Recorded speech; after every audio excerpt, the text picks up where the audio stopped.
Welcome back. It is the Flow Friday Sports Show, and it's time to switch our focus onto the softball scene in Gawler. And joining me now is the Gawler and District Softball Association President, Veg Ingram. Veg, great to be with you again. How are you doing? Very good, thanks, Ellis. I must say the weather has been amazing this week. Let's hope it continues through the weekend. Oh, we are crossing those fingers and toes, Veg. Let me tell you, the amount of washouts across various codes that we've had to deal with this week has been enormous, but hopefully the weather gods are on our side this weekend. Now, let's take a look at last week, Veg. So we'll start with the men's, the Giants, the senior men's representatives of Gawler.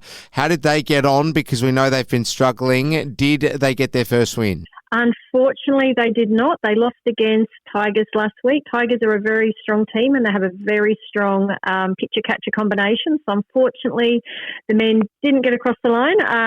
We have some new players and moving up a grade. They're still trying to find their feet and work out those best combinations. So unfortunately, it was a loss last week.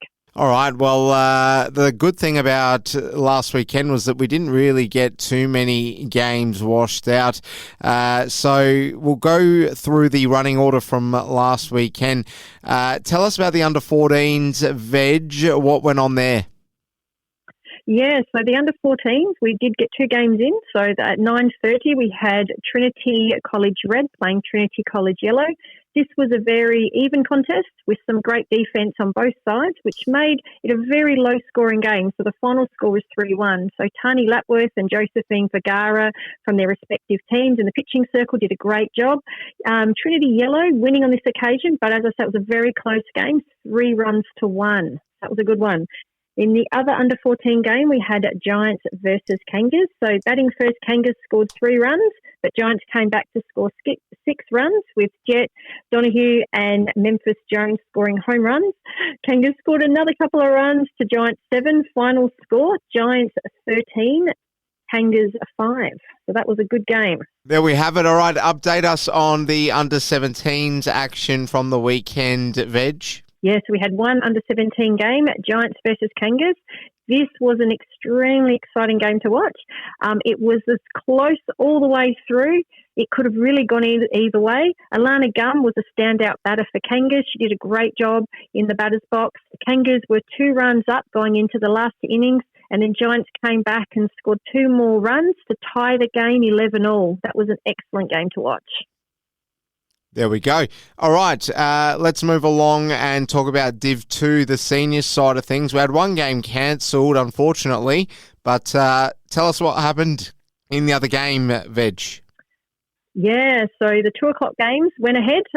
Last week we had Giants versus Blue Jays in Division 2. So this was a very tight game again. Blue Jays started strong with the bat, but some excellent pitching by Giants pitcher Beck Lane held them to 3 runs. It was neck and neck all the way through right to the very end, with Giants winning by 1 run, 12 runs to 11. So a very close game. And the second Division 2 game, unfortunately, was played at 4 o'clock, and it had to be called with all the thunder. It's not good to have thunder and aluminium bats sticking up in the air. So unfortunately, we had to call the 4 o'clock games on the weekend. Yeah, no, most certainly safety becomes paramount in that scenario. Okay, Div 1 side of things, some great action unfolding. Veg, tell us what went on. Yes, so in Division 1 we had Kangas Blue versus Two Wells. Two Wells batted really well, but Kangas were just very tight in the defence, holding Two Wells to just 4 runs. Kangas Blue brought in another 10 runs to win the game, 10-4. Unfortunately, the other game, which was Giants versus Kangas Grey, unfortunately, Giants had to forfeit that one due to a number of different issues with people working and players having COVID. So unfortunately, that game did not go ahead on the weekend. All right. Veg, now before we proceed, can you update us on the respective tables for how things stand right now across the board? Yes, so in Division 1, on top of the ladder, we have Kangas Blue. And in second place, equal second place, we have Giants and Two Wells. In 4th position, Blue Jays. And in 5th position, Kangas Grey. In Division 2, we have Giants top of the ladder, then Two Wells. In 3rd position, Kangas. And in 4th, Blue Jays. In the under-17s, Kangas are dominating on top, and then Trinity are second, with Giants equal second as well, and then Blue Jays are coming in third position. And in the under-14s, Giants, which was last season's premiers, the under-14s, they are top of the ladder.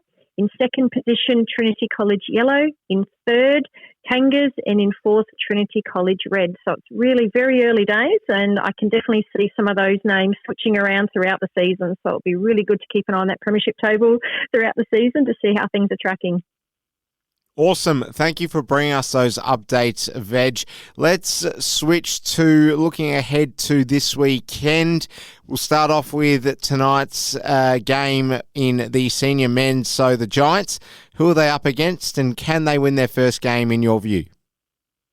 Yeah, so they're actually got a really tough game happening tonight. It's against the last season's Division 2 premiers, Hillbillies. So they're a very strong side, and the men are really going to have to do well with the bat and really hold them in the field to win that one. So that's going to be a really tough game for them tonight. But there should be good weather, which we're probably not used to, playing softball in 30-degree heat. So it should be an interesting game to watch. But yeah, the men have a tough battle ahead of them tonight. There we go. Give us a preview of tomorrow's under-14s action, Veg. Yeah, so under-14s at 9:30, we have Trinity College Yellow versus Giants. So Trinity Yellow will be taking on the young Giants team.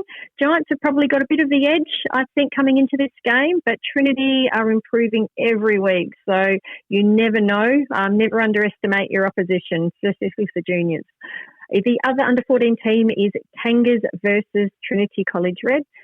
Kangas will have to bat really well, and Trinity will definitely need to be tight in the defence to stop those little Kangas from running around the diamond. So again, that should be another really good game to watch, and it's just fantastic, as I say every week, watching these young ones develop every week and learn the skills. And softball's not the easiest game to learn with all the different rules. So sometimes as a coach, I know I coach the juniors, you tell them things and it's not until it actually happens in the field and then they actually see it and they go, oh, now I understand. So it's just fantastic watching those younger ones develop every week. Yeah, they do say that the habits are rusted on from 10 years of age. So it's always interesting to hear different perspectives from a junior coaching point of view. Now, Veg, under 17s, we've got 1 or 2 games this weekend.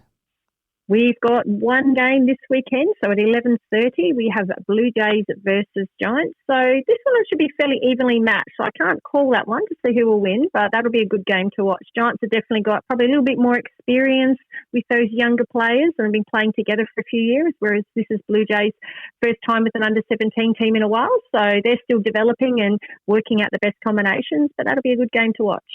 Most definitely. All right, switching over to the senior side of things, Div 2. Hopefully we get 2 games in this weekend, Veg. Absolutely. So both Division 2 games have been playing at the 4 o'clock time slot. So we have on Diamond 1, Kangas versus Giants. Giants had a really close game last week and bet Kangas. And the last time they played Kangas, I guess you can never underestimate Kangas. They're always a pretty strong side. They're a strong club. So Giants have a bit of work ahead of them for that one. The other Division 2 game is Two Wells versus Blue Jays. I think this one should be fairly evenly matched. I really can't pick who might win that one. So we'll just have to wait and see next week the outcome of that game. All right, and Div 1, Veg, how do things stand, and what's your tips for the sides that will win tomorrow? Yeah, so both Division 1 games have been playing at 2 o'clock. On Diamond 1, we have Two Wells versus Giants. Giants will have a tough game ahead of them, I think, against Two Wells. Two Wells were last season's premiers. Giants are still working out the best combinations, having lots of young ones that are coming up and playing in that Division 1 side. So I think Two Wells will probably have the edge, but you never know which way things will go. In the other Division 1 game, we have Kangas Blue versus Blue Jays. So Kangas Blue have come off a win from last week against Two Wells, while Blue Jays had a bye last week. So they'll be well rested, ready for the challenge ahead. Fantastic. Plenty to get through this week, Veg. Before I let you go, the theme that clubs and teams are getting behind this weekend, can you tell us which one it is this week? Yeah, so this week we share the canteen with the other users at Carbeaton Reserve. So the Gawler Rangers Baseball Club have canteen this week, and they are actually getting a coffee van out. So for those people going out to Carbeaton, come out and grab a coffee. So that'll be fantastic. I think the next canteen for us is going to be in December with 2Ls. So I'll give an update of that closer to the time. But I must say a special shout out to the Gawler Rangers Baseball Club and the president there, Shane. Last week and the week before, it was very wet, and they got their games cancelled, but they still ran canteen just for softball. So thank you so much, the Gawler Rangers, for providing that service to all the softball community in Gawler. Yeah, absolutely. Let's play ball. Veg, great to catch up with you. Hope the action goes well this weekend. We'll speak to you next week. Thanks for your time. Fantastic. Thanks, Elvis. Enjoy your weekend.